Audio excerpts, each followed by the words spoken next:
Hey everybody, welcome to another episode of the NIA Camp Podcast. That's the Nerds in Action Camp Podcast.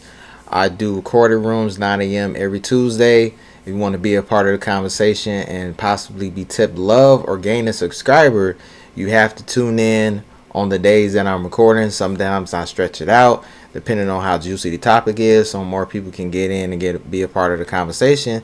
And this goes out to YouTube, so everybody in the world can see it. And then if they want to be a part of, when I get to 10 episodes, I'm going exclusive, so you won't be able to get in unless you're subscribed, and you won't be able to get these views, these eyeballs, these nothing. You won't be able to be on the show unless you are a paid subscriber. So the topic today is going to be about Zack Snyder. He basically said during let's see here. I believe this was an interview or something that somebody had talked about or whatever, asking him questions, and he made an interesting comment about how viewers saw his movie, and so we're going to talk about that article right here, and and then we're gonna have a real conversation about basically like the SnyderVerse, because like nobody really talks about the SnyderVerse in a way that's kind of giving it its flowers, you know what I'm saying, because it did do a lot of good things, even though it had such a mind-blowingly different look at it.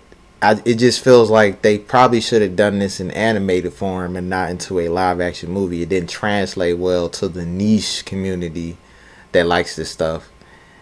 And then on top of that, then you couldn't even get general audiences because it was a niche thing to begin with, focusing on darker elements. So we're going to talk about that. So I'm going to read this article by CBR. It says, Zack Snyder says audiences just don't understand his DC movies. Batman vs. Superman director Zack Snyder feels that general audiences did not understand what he was trying to achieve with his DC movies. Director Zack Snyder recently shared that he believes audiences didn't understand what he was trying to accomplish with his DC Extended Universe movies. Snyder directed 3 superhero films for Warner Bros. And DC Man of Steel 2013, Batman vs. Superman Dawn of Justice 2016, and Zack Snyder's Justice League 2021 per the direct. The director explained during a Q&A at his Full Circle charity event on Vero True Social why he believes most of the negative reviews for Batman vs. Superman were a result of audiences not picking up on his multi-layered approach to storytelling. I think, and maybe I'm wrong, but I feel like a lot of people went into the movies for going like, oh, it's the superhero rope, right? Let's have fun with it, Snyder said. And we gave them this sort of hardcore deconstructiveness, heavily layered, experimental, modern mythology superhero movie that you really need to pay attention to. He continued that was not cool for them. That's not something anyone wanted to do. They were like, what? No, that's exhausting. How about why do they fight at night? I hate that. So that's what's been said in the first paragraph, and already I'm looking at this, and this guy is basically kind of like, I guess he being a little arrogant and not really understanding like general audiences, which that's something you have to know right off the bat when you're making anything. Art is very subjective, and in some cases it's not. There's certain things in art that actually work every time you do it. I read this book called Save the Cat.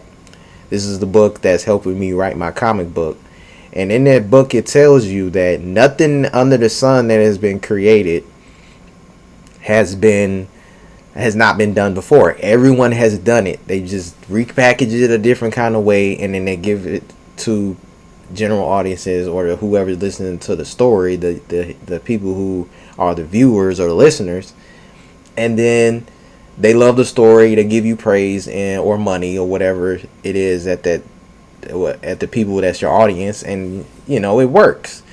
And the other thing about that is in that book is also that the whole film industry knows this, and that's the reason why they keep putting out reboots. That's the reason why they keep doing different things and making people basically soak up the same stuff over and over again because it works, and it's how you do it, not so much like what you're doing it for. You know what I'm saying? So what he was doing it for might have been for his, like I said, selfish, egotistical deeds or whatever, but you're doing it for us, the general audiences and stuff. And then these characters already had their own mythos and universe already done. They already had their own stuff. So if you don't have that stuff in there from the comics that we used to, that the people in general are going to be like, this don't look like Superman, this look like other Superman, like, or this ain't Batman, this look like other Batman, like this ain't the Batman I grew up with or no. And you can't really do audiences like that. People are not really that forgiving when you do that either, which is also in that book. So maybe he need to read that book, but hey. So the article continues with, Batman vs. Superman Dawn of Justice is the second film in the DCEU and a direct sequel to Man of Steel. The superhero film was the first live-action film to feature the DC Trinity, Superman, Batman, and Wonder Woman. Together, Henry Cavill returned as Superman from Man of Steel for a sequel, while Ben Affleck and Gal Gadot joined the DCEU as Batman and Wonder Woman, respectively. In the film, Lex Luthor manipulates Batman into a preemptive battle with Superman, who Luthor is obsessed with destroying. Although poorly received by critics, Batman vs. Superman was a box office success, grossing $873.6 million worldwide. Be honest with you, that should have made $1 billion, but that's another topic for another day. Will the SnyderVerse be restored?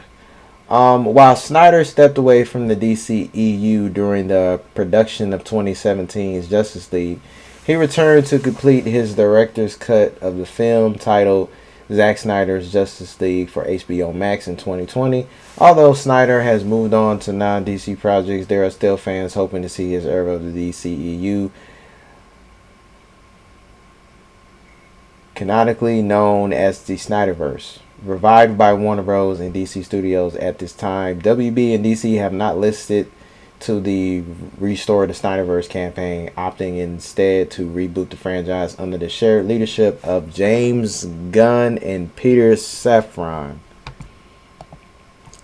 So, James Gunn and Peter Safran kind of jacked up all of these movies that's been coming out lately, because they flat out said we rebooting, and you had like 3 other movies in the queue. One of them is actually a James Gunn movie. That's going to be Blue Beetle. That looks fire.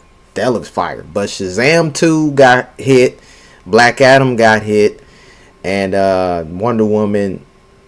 No, not Wonder Woman.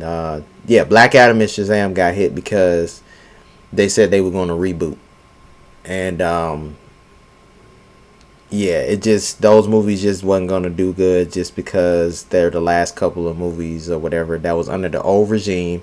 And The Flash is also another movie, but that one more so than it having like it being part of the Snyderverse and still having that kind of ickiness still attached to it. The lead actor, Ezra Miller, is a whole criminal, and he's a freaking superhero still, and it's like, bro, what? So, it's too much toxicness attached to the Snyderverse, and anybody who was an actor or entangled with it, it doesn't matter. All of it's toxic. Every last damn thing they did is toxic. And I'm glad to see it's gone.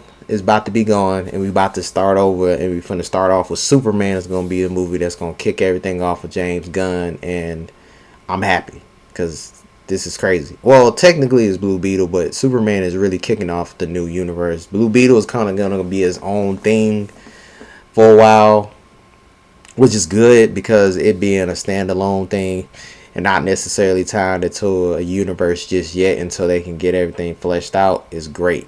I think that's a great move. And then just keep it fun. Give us something fun, not dark, gritty, or crap like Shazam 2. Don't nobody want no goofy slapstick fucking comedy, bro. Like, come on, man. But yeah, everything from the SnyderVerse I pretty much think is good the way it is. I don't think they need to add nothing else to that. If they're going to do anything with finishing the SnyderVerse, it should be animated only. It should not be live action. Just finish out the rest of that and animate it, because that is a niche thing. You know, a lot of people would go and buy the merch and everything. Keep it in that lane, because that's what it basically was. Like, if you really want to be honest, now some of that stuff that they did, it was gonna sell anyway. Like the Superman, Wonder Woman, and Batman all together, that was gonna sell either way. But that should have broke $1 billion. It should have broke $1 billion. Batman and Superman in the same movie should have broke $1 billion. Period. Like, Batman is the biggest superhero in all the superheroes. I would even argue, even than Iron Man. Even though Robert Downey Jr. did his thing, Batman's still the GOAT. It don't matter. Like, even me, who is a big Marvel fan or a big Iron Man fan, more so than a Batman fan, I can acknowledge that. You know what I'm saying? But anyway, other than that, you know, I don't think the SnyderVerse is going to be rebooted in live action form. I think they should stick to animation. So, the first projects set to be released as part of the James Gunn and Saffron 10 years plan for the DCU are animated series Creative Commandos, the Peacemaker spinoff Waller, and the blockbuster film Superman Legacy. So, Superman Legacy is supposed to be James Gunn's baby. So far, I've been hearing good news about that Superman movie. That basically, that movie is going to be, it's going to be true to what Clark Kent and Superman are supposed to be, like hope, and you know, it's going to focus on a younger one, so he's going to be just getting used to his powers, not necessarily like already adept and then fighting somebody like Zod and stuff like that. So yeah, it's going to be good. I hope the villain is good as well. I don't want to see no more Superman Returns where he literally flies around like a punk and then doesn't do anything but just take bullets to the eyeballs. Like, really? That's it? We don't get no Lex Luthor in his armored suit. We don't get no Darkseid, or hell, they could have threw in villains from other Superman arcs and stuff, like Brainiac or something. We haven't gotten any of that, but a lot of us are hoping it's going to be Brainiac because we haven't seen him in live action yet, and that would be a good way to start. So let's see. Zack Snyder's next film is Rebel Moon. He's gotten away from the DC stuff for right now, and since stepping away from DCEU, Snyder has been making films for Netflix, with his first, the zombie heist movie Army of the Dead, released on the streaming platform in 2021. His next film would be the sci-fi epic Rebel Moon, which focuses on peaceful colony on the edge of the galaxy threatened by armies of tyrannical regiment named Belisarius. Sophia Boutella headlines Rebel Moon as Cora, a young woman with a mysterious past who the colony dispatches to seek out warrior from nearby planet to help them challenge Belisarius. Rebel Moon is scheduled to release on Netflix December 22, 2023. And that sounds fire, because I love space. I love fighting and wars like Star Wars and all kind of stuff in space, Guardians of the Galaxy, all that. I love all that kind of type of stuff. So if he doing something like this, I'm already down for it. December 22nd, 2023, and I hope we get that stylistic action that he's known for, because he's really good with the action. Like Man of Steel action, oh my god, like that's the best part of the movie from start to finish is the action. It doesn't matter who is in action, everybody in action is lit, you know. There's in action, you know what I'm saying? Like we here, you know what I mean? But anyway, so yeah, Batman vs Superman: Dawn of Justice is currently streaming on HBO Max, and yeah, that's it for right now for James Gunn. So he's coming out with Rebel Moon. That's coming out December 22nd, 2023, and we're gonna talk about basically Zack Snyder, and basically how he's saying that fans didn't understand his stuff. Okay, so I want to focus on the part where he really kind of rubbed me the wrong way, just being like a fan or whatever. But even for people who aren't necessarily like super fans of comic books and stuff like that, because there were also people who were comic book fans that didn't like his approach to things as well, because it was a niche within a niche. So you really wasn't hitting with the general audiences, and then even with the comic book people, you weren't hitting with them as well, because everybody has different tastes, and that's why people stick to a general consensus, and they stick to what's in the mythos or what's already been established in the canon, basically, like in the comics and stuff like that. So this is the part that gets me. Oh, it's the superhero romp, right? Let's have fun with it, Snyder said. And we gave them this sort of hardcore, deconstructivist, heavily layered, experimental, modern, mythological superhero movie that you really need to pay attention to. He continued, that was not cool for them. So he's basically, from what I'm seeing here, what he's saying that it wasn't cool for people to deconstruct the multi-layered things he had going on in his movie or whatever. So my thing is, okay, cool. If that's the thing, then let's start with Man of Steel. Man of Steel was a political movie basically based off of like, should a god love the people that don't love them back, basically. That was the kind of theme I got from them. And then Zack was supposed to be the guy that's like, well, I don't give a dang, because you know it's all about our people. You know, if you want to take it to the next political thing, protecting your people that you came from, your race, your nationality, whatever, versus protecting the people that raised you up, took care of you, your new home, found home. And that was also another political thing that was going on as well. Most people didn't come in there to see that. Most people came in there to see Superman save people, have a romance with Lois, beat up some bad guys, and tell a struggle but a triumphant story. That is what people came to see when they come to see a Superman movie or anything involving Superman, because that's what he's been selling since he's been on a piece of paper and drawn on paper and put out to the world.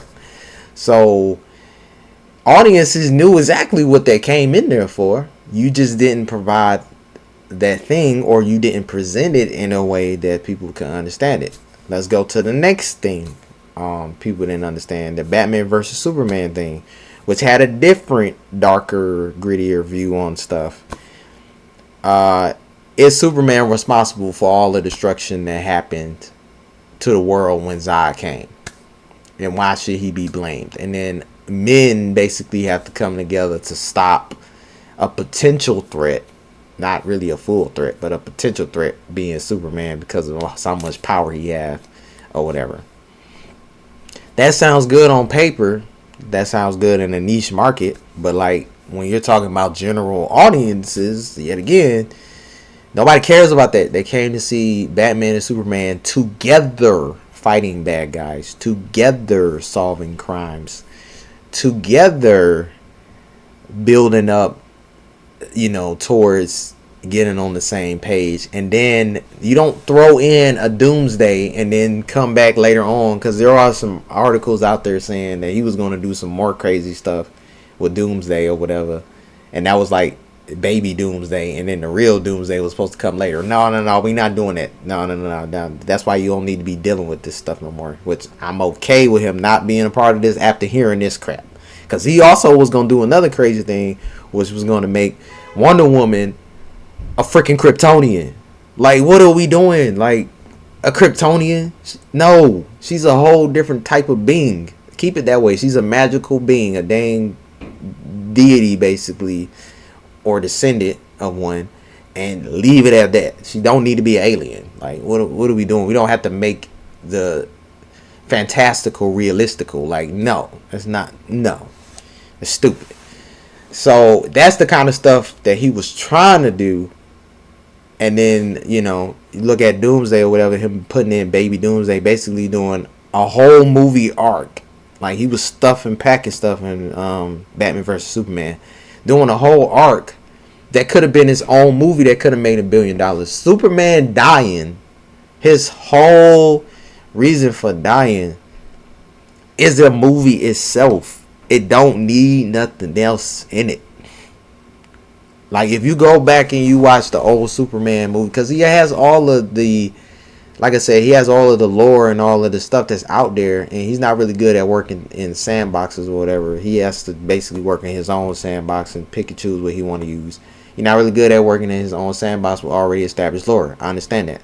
But that storyline, that plot thread was not meant to be stuffed anywhere, because it's a whole movie.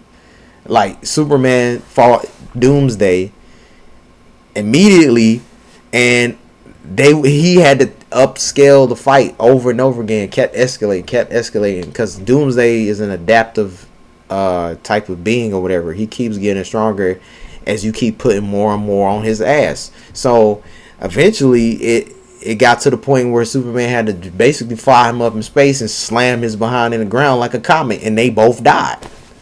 That was the only way to kill this man. And of course they had other stuff that happened after the fact of that, because Superman died and he came back and he was weakened. Then you got Black Suit Superman, that's where that come in. And then they tried to put that in the Justice League and try to thread that plot for him to come back in black suit. That's why if you look at the original SnyderVerse version versus the Joss Whedon version, you got two different versions of that situation, but in one it actually makes sense because he was supposed to be black suit Superman and then go out there and do what he needed to do, not the other suit Superman. That was not supposed to happen. And all that other stuff with that family and all of that didn't make sense, but that wasn't his fault. That wasn't his vision. The one that we saw on HBO Max was his vision. So even if I factor in that version of it, because now you got two different timelines too. This goes back into my Flash stuff. Two different timelines. In his timeline, basically, you know what I'm saying, the real one, not the one they veered off that went into the movie theaters, not that trash. That's what they was trying to do, but it's like people don't care about that, and then you trying to basically have everything centered around him. That's not what the Justice League was about. The Justice League was surrounded around like unity and people working together and relying on each other to beat the evil forces that be. And then Darkseid is the be all end all villain, but he wasn't the only villain that was big enough to take on the Justice League. Another villain that could take on the Justice League before you get to like an in-game level threat is Brainiac. Now there's other ones out there, yeah, but next to Darkseid, Brainiac is just as good as a villain to come back.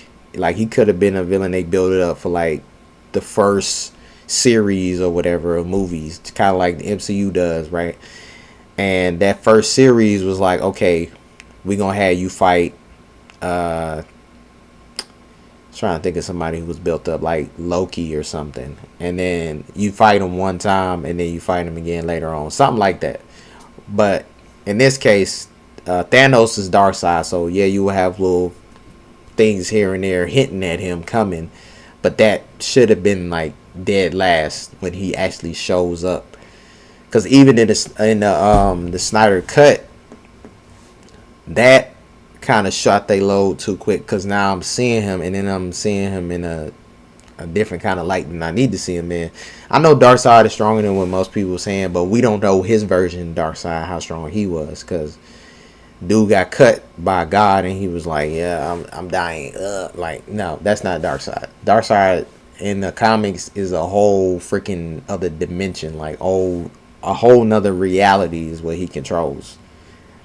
He can't fit in our world. That's how you gotta look at him as far as like a villain. He's stronger than Thanos. He's stronger than dang near every superpowered being in the Marvel universe. So, and Superman is the counter end to it. He can knock him back into his world or whatever, because Superman is supposed to be the strongest being in the DC universe. So that's basically how I feel like. I feel like what they did was they just shot their load too quick, and they relied too much on real world situations, trying to make things realistic instead of actually making things, like he said, fun. You know what I'm saying? It could be hardcore, but every movie can't be hardcore. You gotta have some balance in there. Like, there's a ton of balance in the MCU. There's a bunch of movies that were trash, right? But there is some movies that were fun, that were, in some of those balance out those more grittier movies and stuff. And then experimental, nothing needs to be experimental. Everything needs to be what is already been established canon. Don't try to manipulate it, change it. Just figure out a way to tell that story in a good way to where general audiences get it and make $1 billion. Because Batman vs Superman should have made $1 billion. Period. Justice League should have made $4 billion. It's the Justice League. And then they didn't even have the All-Star Justice Leaguers. Because before they even dropped the Justice League, where's my John Stewart?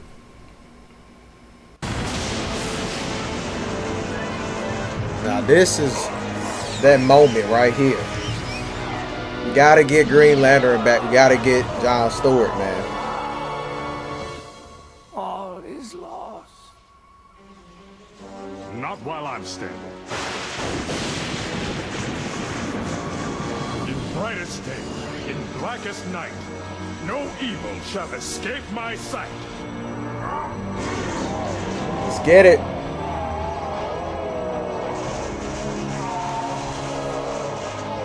Let those who worship evil's might beware my power, Green Lantern's light.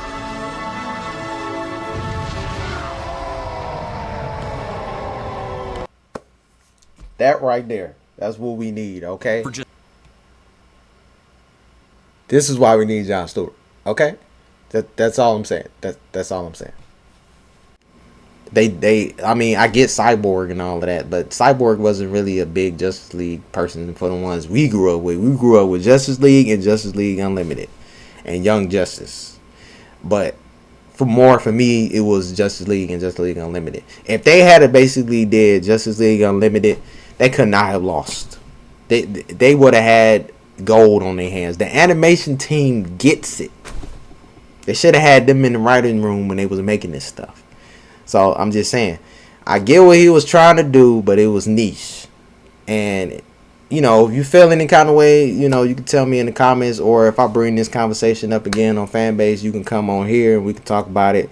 Like I said, when I get to 10 episodes, it will be subscribers only. You will only be able to get on stage if you're a subscriber, or if you are a part of basically my cast. You know what I'm saying? People I have on my podcast. So if you're not, then unfortunately, that's what we doing. We go on to 10 episodes, and then we go on to exclusives. So I appreciate everybody listening. I hope everybody has a great day, and I hope that you know, if they do drop some more Zack Snyder stuff, which I don't think anything else is coming out for real. The only last thing that's coming out is Blue Beetle. It's going to be fire. You're going to hear about me talk about that, and I think you guys should go and check that out. So please hit that like button. Please like, share, subscribe, and I'll see you on the next video. You all have a great day, and thanks for watching.